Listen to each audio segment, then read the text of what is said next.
Et nous accueillons à présent le premier président de la Polynésie française, à monsieur Gaston Floss. Yorana. Yorana.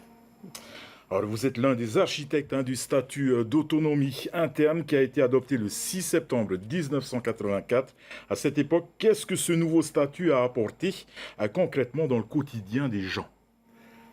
Jusque-là, il faut dire que le 29 juin, nous fêtons deux événements très importants pour notre pays. Le 29 juin 1880, c'est la date à laquelle le roi, après le Pontmarais V, cédait ses États à la France. Et la France, je pense, a exagéré un peu en lui prenant toutes ses terres, toutes ses compétences, toutes ses prérogatives, et il est resté là comme ça. Bref. Et le second, c'est évidemment le fait que nous soyons devenus des citoyens français. Alors, nos amis du Tavenehuid Attira disent c'est un jour de deuil. Mais ils n'expliquent pas pourquoi c'est un deuil, puisque ce jour-là, nous devenons français. Est-ce que c'est cela? Parce que si nous n'étions pas français, nous deviendrons alors à ce moment-là anglais. Est-ce que M. Temaru préfère être anglais que français? Pourquoi il ne le dit pas? Aujourd'hui, si on faisait un référendum, je suis sûr que 100% serait pour la citoyenneté française. Et nous avons participé au gouvernement avant l'autonomie. Ce gouvernement était composé de 6 conseillers de gouvernement élus par l'Assemblée, mais sans compétence, sans pouvoir, sans rien. Et nous étions présidés par un fonctionnaire d'État que l'on appelait gouverneur. Et c'est lui qui réglait la vie de notre pays, depuis les matières très importantes comme le budget, l'administration et tout. Et donc, dès les années 1974-75, nous avons dit on ne peut pas continuer ainsi, il faut changer ce système. Nous voulons que ce conseil de gouvernement devienne un vrai gouvernement avec des ministres, avec des compétences individuelles et surtout que le président soit un Polynésien. Alors nous sommes allés à Paris négocier avec le gouvernement socialiste de l'époque et en fin de compte avec le président Macron. Parce que Macron ne voulait pas que ce conseil des ministres soit présidé par un Polynésien, mais toujours par un fonctionnaire français. Nous avons discuté pendant plus d'1 heure, et en fin de compte, je crois qu'il était un peu fatigué, et il me dit « Monsieur le Président, vous êtes entêté ». J'ai dit « Vous aussi, vous êtes entêté ». Et il dit « Bon, ça va, on s'arrête là, je vous accorde cela ». Et c'était ça l'essentiel de l'autonomie.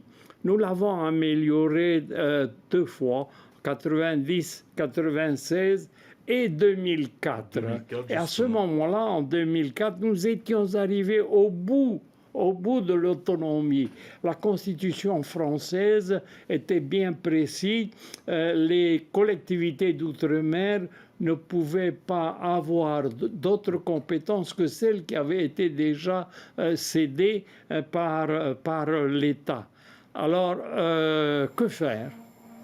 Est-ce qu'on reste sur place, on recule? Non, il faut aller de l'avant. Et je dis à la France, il ne faut surtout pas attendre que nous ayons les mêmes problèmes qu'en Nouvelle-Calédonie. Il faut déjà maintenant discuter avec le pays, voir comment est-ce que l'on peut arranger. Nous, au Amouitaïra, nous disons, je crois que le bon statut, c'est le pays souverain associés à la France. Justement, Nous ne pouvons en pas quoi cela vivre consiste, quoi? sans être associés à la France, c'est pas possible. Notre faiblesse, c'est sur le plan financier, et seule la France peut nous aider. Et donc, nous sommes là, et avec le Tamini Huiratira, avec son indépendance, sans la France. Mais c'est impossible, c'est invivable. C'est vraiment impossible pour vous. Impossible. Ça fait 45 ans qu'ils en parlent et ils n'obtiennent pas le moindre avancement. Ils sont allés aux Nations Unies, rien. Ils essayent par tous les moyens, rien. Il faut aller à Paris, discuter avec le président de la République, surtout qu'ils avaient tous les moyens et ils avaient les 3 députés à eux, le président du gouvernement, le président de l'Assemblée, une grande majorité à l'Assemblée, et ils n'ont rien fait. Est-ce que justement la création d'une plateforme autonomiste est compatible avec le concept d'un État associé? C'est autre chose.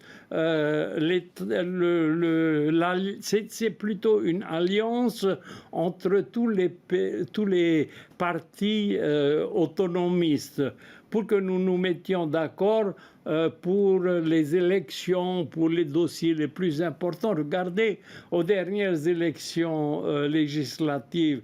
Mais heureusement que nous avons créé à Muitato, et c'est cette union, le rassemblement qui a fait que nous avons récupéré peu de temps après les 2 députés qui étaient chez les indépendantistes. Et encore, si le Tapurahuid Attila avait joué le jeu, eh bien, nous aurions récupéré les trois députés. Mais malheureusement, ça n'a pas été le cas. Justement, Monsieur le Président Fross, hier a été donc élu le Premier ministre du gouvernement français, Michel Barnier, et il est entré à l'Assemblée la même année que vous, en 1978. Vous avez déjà travaillé avec M. Michel Barnier. Michel, c'est un homme sympathique, gentil, très un homme de consensus, affable. Et c'est vrai que nous sommes entrés ensemble à l'Assemblée nationale en 1978. Ensuite, il a été ministre, il était au Quai d'Orsay. Et nous avions ce gros souci que le président de la République de l'époque voulait renvoyer tous les Chinois en Chine. Et nous sommes intervenus auprès d'eux, auprès de Jacques Chirac surtout, et il a été décidé, bon, ok, ils vont rester en Polynésie, mais ils vont être dotés de la nationalité française. Les noms seront francisés, ça je ne sais pas si c'est une bonne chose. Bref, il a beaucoup fait, il est venu ici, il connaît l'outre-mer, et je crois que le choix du président Macron est un bon choix. Un bon choix. Dernière question, rapidement. Le congrès du Amiteira se tiendra le 28 septembre. Comment se présentent les candidatures? Il y en a combien aujourd'hui? Nous ne savons pas, puisque les candidatures pourront être déposées jusqu'à la veille à 17 heures. Mais il semblerait que certains ont fait de ces élections une élection importante et qu'il fallait aller chercher des voix partout, ramasser, et puis que c'était un combat comme les élections municipales ou bien territoriales. Or, c'est pas ça du tout. Je voulais que ce soit une élection qui se passe entre nous, entre amis, entre camarades de notre parti, et je crains que certains, par leur action, par leurs actes, mettent le désordre dans ce parti qui a vécu cependant pendant 53 ans dans la paix et qui a gagné des élections, qui a beaucoup fait pour notre pays, ça on ne peut pas dire.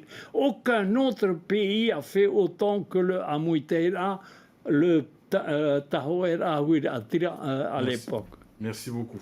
Je vous en Monsieur prie. Gaston Floss, d'être venu sur ce plateau Merci. et d'avoir été notre invité. La 33e édition du Salon du tourisme devrait faire le plein à tout le week-end à Mamans. Un rendez-vous toujours autant prisé par la clientèle locale à la recherche de bonnes